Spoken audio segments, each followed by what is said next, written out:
1994 അരങ്ങേറിയ അപ്പനും 1996 ജനിച്ച മകനും ഒരുമിച്ച് 50 അടിച്ച കഥ അറിയാമോ? ലോക ക്രിക്കറ്റ് മാതൃകാ ബിംബങ്ങളായ ഒരുപാട് ക്രിക്കറ്റേഴ്സിനെ സംഭാവന ചെയ്ത ഭൂപ്രദേശമാണ് വെസ്റ്റ് ഇൻഡീസ്. വലിയ പേരുകൾക്കിടയിൽ നിശബ്ദമാക്കപ്പെട്ട എന്നാൽ പ്രസക്തവും പ്രശസ്തവുമായൊരു പേരാണ് ശിവനാരായണ ചന്ദ്രപോൾ എന്ന നാമം.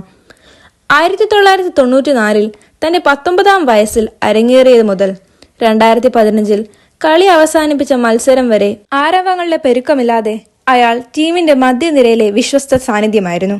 വെസ്റ്റ് ഇൻഡീസിന് വേണ്ടി 164 ടെസ്റ്റ് കളിച്ച ചന്ദ്രപോൾ ആ രാജ്യത്തിനു വേണ്ടി ഏറ്റവും കൂടുതൽ റൺ നേടിയവരിൽ രണ്ടാമനാണെന്ന് അറിയുമ്പോഴാണ് മുൻപ് പ്രതിപാദിച്ച വാഴ്ത്തപ്പെട്ടവരെക്കാൾ തിളക്കം ചന്ദ്രപോളിന്റെ ഇന്നിംഗ്സുകൾക്ക് കൈവരുന്നത്.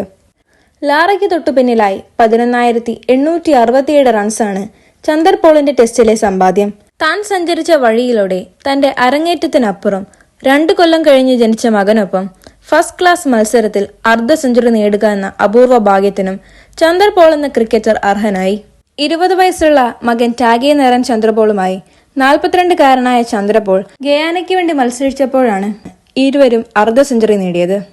അപ്പനൊഴിഞ്ഞ ഇടത്തിലിപ്പോൾ മകന്റെ ഊഴമാണ്. വെസ്റ്റ് ഇൻഡീസ് ടീമിൽ ഇടം നേടിക്കഴിഞ്ഞ ടാഗെ നരൻ ചന്ദ്രപോൾ അപ്പന്റെ പാരമ്പര്യം കാക്കാനുറച്ച മട്ടിൽ ഇതിനോടകം തന്നെ കളിച്ച 10 ടെസ്റ്റിൽ ഒരു ഡബിൾ സെഞ്ചുറിയും ഒരു സെഞ്ചുറിയും ഒരു അർദ്ധ സെഞ്ചുറിയും നേടിക്കഴിഞ്ഞു.